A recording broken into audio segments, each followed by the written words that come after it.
Hello friends, आज की video में पढ़ रहे प्रतिरोधी माध्यम में सरल रेखीय गति, rectilinear motion in a resisting medium. ठीक है। अब आप इसे इस प्रकार समझ सकते हैं, जैसे कोई भी माध्यम है, जैसे हवा मान लो, कुछ भी मान लो, पानी मान लो, जिसके अंदर हमने एक स्मॉल एम द्रव्यमान का कण गति कर रहा है, तो उसके ऊपर क्या होगा?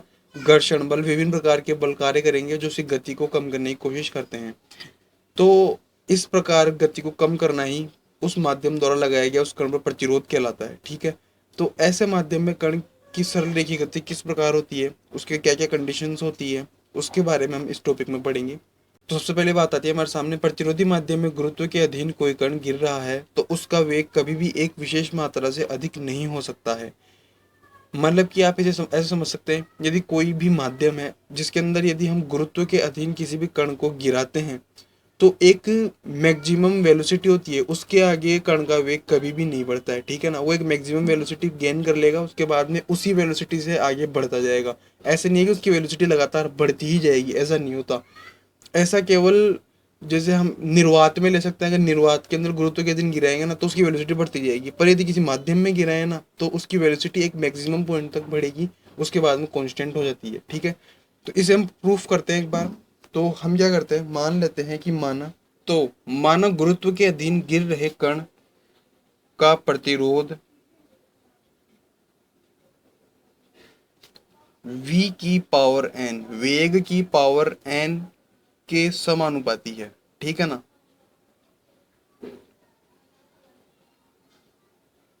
ये हमने इसलिए लिया है क्योंकि जो प्रतिरोध बल होगा वो माध्यम में गिर रहे कण के वेग का फंक्शन होगा। ठीक है ना। अब वो वेग की कितनी भी घात के बराबर हो सकता है, इसलिए हमने यहाँ पर क्या ले v की पावर n ले लिया। ठीक है ना। तो इसे हम इस प्रकार लिख सकते हैं कि प्रतिरोध समानुपाती v की पावर n। यदि समानुपाती चिन्ह हटाएंगे तो क्या आएगा, इक्वल आ जाएगा और एक कांस्टेंट आ जाएगा k, और क्या आ जाएगा v की पावर n। ठीक है ना। k यहाँ पर क्या है, समानुपाती स्थिरांक। ठीक है ना, समानुपाती स्थिरांक बोल सकते हैं आप इसे। ठीक है। अब हम देखते हैं, जब भी कण गुरुत्व के अधीन गिर रहा है तो उसका गति का एक समीकरण होगा। ठीक है ना। तो गति का समीकरण कैसे लिखते हैं हम, बल क्या होता है, बल बराबर होता है F बराबर ma होता है। ठीक है ना। टोटल बल बराबर एम ए। तो सबसे पहले हम लिख लेते हैं एम ए को क्या लिख सकते हैं हम, एक्स के ऊपर डबल डॉट, यानी एक्स का दो बार अवकलन ए के बराबर ही होगा। ठीक है। एफ बराबर होता है एम ए। अब एफ क्या है, एफ है उस कण पर लगने वाला टोटल बल। तो टोटल बल कैसे लेंगे हम, आप देख सकते हैं एक कण है, गुरुत्व के अधीन गिर रहा है वो। ठीक है, बिंदु ओ से मान लिया गिर रहा है। अब जहां मान लिया टी से मैप है उसका पी पर है, टी से मैप पर वो पी पर है, तो क्या होगा, इस पर एक बल तो लगेगा एम जी नीचे की ओर, गुरुत्व के कारण ग्रेविटेशन फोर्स लगेगा एम जी नीचे की ओर। एक प्रतिरोधी बल लगेगा माध्यम के कारण इसके ऊपर ऊपर की ओर, वो क्या होगा, एम के वी की पावर एन। ठीक है ना। मतलब कि जो प्रतिरोध है इसको एम से गुणा करा देंगे तो वो प्रतिरोध बल आ जाएगा जो ऊपर की ओर लग रहा है। ठीक है। तो टोटल फोर्स कितना हुआ इसका, नीचे लग रहा है एम जी माइनस गति की डायरेक्ट, इसकी गति किस दिशा के अंदर, नीचे की ओर है, तो गति की दिशा के अंदर जो बल लग रहा है उसको पॉजिटिव लेंगे, गति की विपरीत दिशा में जो बल लग रहा है उसको नेगेटिव लेंगे। ठीक है। ये हो गया माइनस का एम के वी की पावर एन। एम कॉमन लेंगे तो एम कैंसिल आउट हो जाएगा, ये क्या हो गया, एक्स डबल डॉट बराबर जी माइनस के वी की पावर एन। ठीक है। अब हम इसे क्या लिख सकते हैं, एक्स डबल डॉट को हम लिख सकते हैं d v upon d t. ठीक है, कोई प्रॉब्लम नहीं। और यहाँ हम क्या करते हैं, जी कॉमन ले लिया जैसे हमने, तो क्या हुआ, वन माइनस के वी की पावर एन अपॉन जी।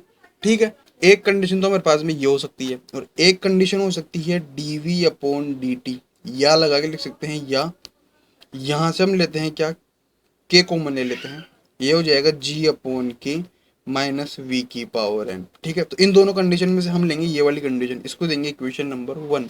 तो आप इस इक्वेशन में क्या देख सकते हैं, जो k है वो तो है कांस्टेंट। ठीक है। g है वो हम जानते हैं ग्रेविटेशनल कांस्टेंट है ये। ठीक है। और जो v है ये है वेरिएबल। ठीक है ना, यहाँ पर केवल v में चेंज हो रहा है, तो हम ये दोनों, ये सब तो कांस्टेंट हो गए। अब इसके ऊपर हम फोकस करेंगे एक बार, क्योंकि ये चेंज होगा तो सब कुछ चेंज होगा। तो इसको समीकरण को देखते हुए हम क्या लिख सकते हैं, जब वेग v बढ़ेगा तो त्वरण dv अपॉन dt जो हमने मान रखा है वो क्या होगा, घटेगा, ठीक है ना, क्योंकि v बढ़ेगा तो माइनस की वैल्यू बढ़ेगी, तो हमें जितना भी ये वैल्यू बढ़ेगी तो हमें टोटल वैल्यू क्या छोटी प्राप्त होगी, जिससे dv अपॉन dt घटेगा। अब एक कंडीशन और आती है कि जब वेग v बराबर होगा g अपॉन के पावर 1/n के, ठीक है, तब क्या होगा, तब त्वरण dv अपॉन dt, तो जैसे हम ये वैल्यू यहाँ रखें तो क्या होगा कि g upon k minus g upon k की power 1/n into n, n से एन गया, ठीक है, ये g अपॉन के बच गया, तो g अपॉन के से g अपॉन के कट जाएगा तो जीरो हो गया, और जीरो को कैसे गुणा कराएंगे तो टोटल क्या निकल के आया, जीरो, ठीक है। तो यहाँ से हम क्या देखते हैं, जब वेग की वैल्यू g अपॉन के की पावर 1/n के बराबर होती है तब इसका त्वरण क्या हो जाता है, जीरो हो जाता है, ठीक है।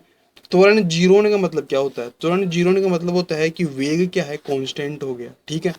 इसका मतलब ये हुआ कि जो वेग की जो वैल्यू है g अपॉन के की पावर 1/n, ये है इसका अंतिम वेग है, ये हो गया इसका अंतिम वेग। इसे हम कहते हैं टर्मिनल वेलोसिटी। इसके बहुत सारे नाम है, अंतिम वेग, सीमांत वेग, और भी खूब नाम है, जैसे चरम वेग भी कह सकते हैं आप इसे, ठीक है ना। तो ये होता है अंतिम वेग। इसे अंतिम वेग इसलिए बोला जाता है क्योंकि ये लास्ट वेलोसिटी की लास्ट टर्म है, इसके बाद में वेग क्या होता है, कांस्टेंट हो जाता है। किसी भी माध्यम में यदि कोई कण गिर रहा है तो इस वेलोसिटी के बाद में उसकी जो त्वरण है वो जीरो जाता है और वेलोसिटी क्या हो जाती है, कांस्टेंट हो जाती है, ठीक है ना। और जो कण है वो g अपॉन के की पावर 1/n के वेग से लगातार आगे की गति करता रहता है। तो आज की वीडियो में बस इतना ही। अगले वीडियो में हम पढ़ेंगे अलग अलग, जैसे यहाँ पर हमने v की पावर n पढ़ा है वैसे ही हम अब क्या करेंगे, केस लेंगे जब v की पहली घात के समानुपाती हो प्रतिरोध, तब सरल रेखीय गति किस प्रकार होगी, जब v की दो घात के बराबर हो तब कैसे होगी, ठीक है ना। इसके अलग अलग केस के बारे में हम पढ़ेंगे।